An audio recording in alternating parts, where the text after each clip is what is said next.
This is why I prep, ladies and gentlemen, because we live in a world of lies. We live in a world where we, the people, are governed or controlled to be what they want us to be, to do what they want us to do. And how is it that we are so easily controlled by they? What is the most valuable asset we have as a sovereign being? Our mind, the one thing that cannot be stripped from us unless we allow it. Our mind is their biggest enemy. Our mind is the warehouse that keeps our thoughts, innovations, emotions, beliefs, ethics, and skills. Is there a better way to take over a people than with the implementation of a media source which can be used as a tool to wage war on our thoughts, emotions, and actions through the imposition of fear, anger, and hatred, a tactic that has divided a once homogeneous people?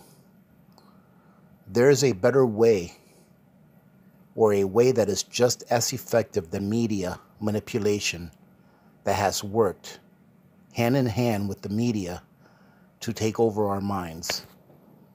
The educational system, a system that no longer is used to prepare the young for a life of self-reliance, but a life where reliance in government and political correctness trumps common sense.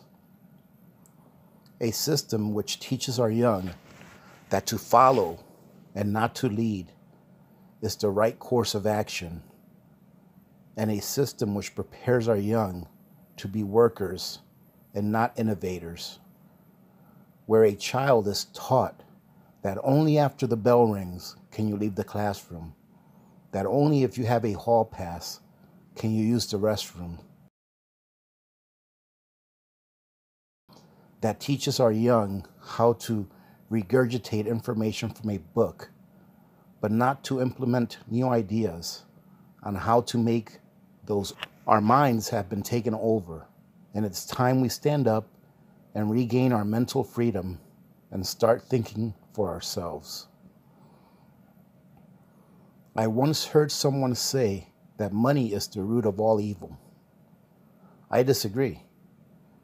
In my opinion, the love of money and the willingness to do whatever it takes, whether good or bad, to get money and to steal wealth is at the root of the evil that we see in and around us. Those media moguls would not do what they do in order to deceive us if they were not paid well.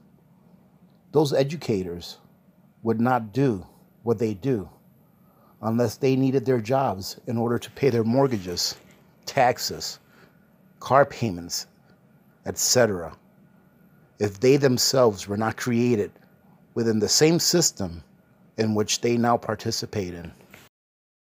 Money can be anything of value that someone is willing to trade with someone else in order to fulfill the wishes of both sides of the equation.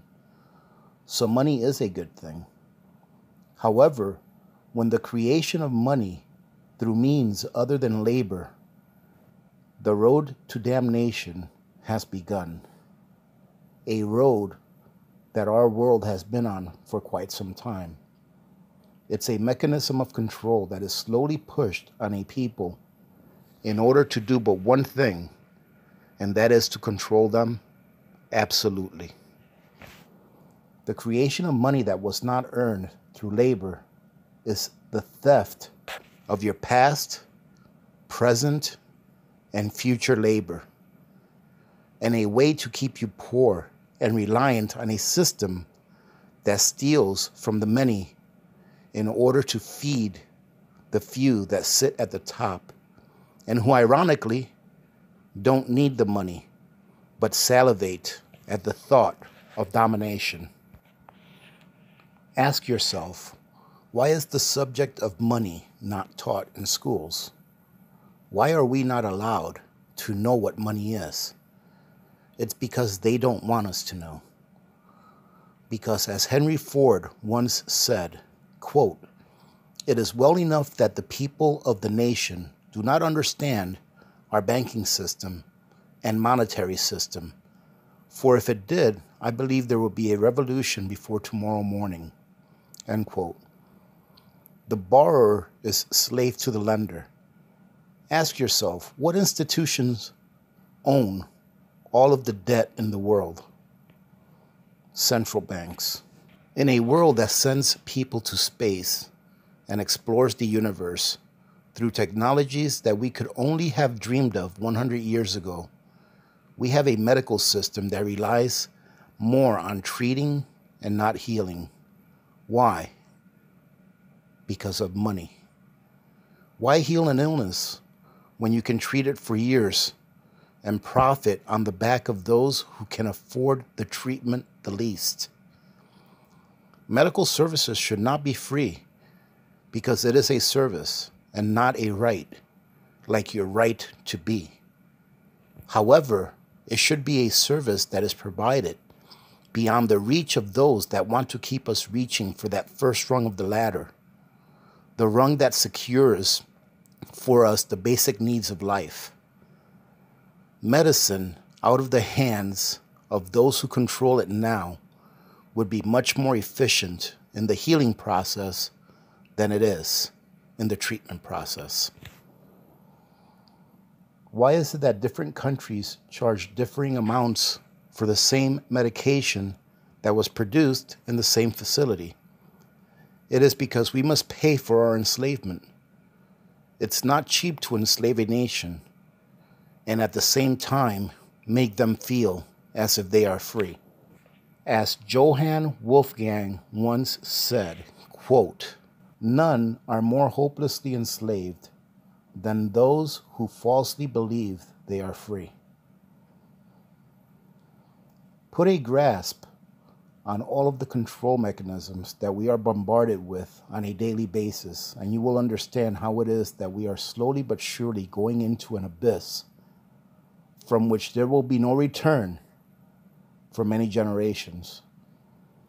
I would venture to say that most, if not all persons who have seen war will confess to being peaceful and loving people,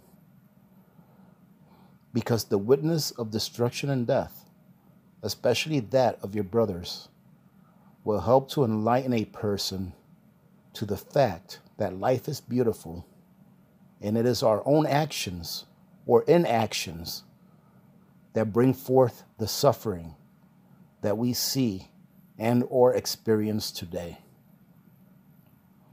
However, there is truth in the words that Thomas Jefferson spoke. The tree of liberty must be refreshed from time to time with the blood of patriots and tyrants. It is its manure.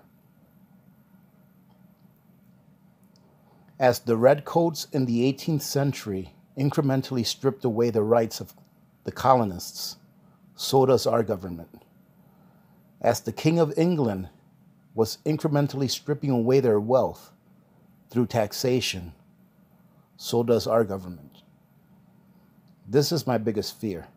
I know that we may have food shortages on the way. We may have geopolitical tensions around the world. And what we use as money is not money, but debt. These are all things that can be fixed if we wake up. I fear that in this empire of lies in which we live, the tree of liberty may once again need to be refreshed. This is why I prep, ladies and gentlemen, because in a world where we are stripped of most of the control that we have in our lives, having preps is one way that I can control whether my family is able to continue to have a reasonable standard of living during times of crises. And crises is what I see coming.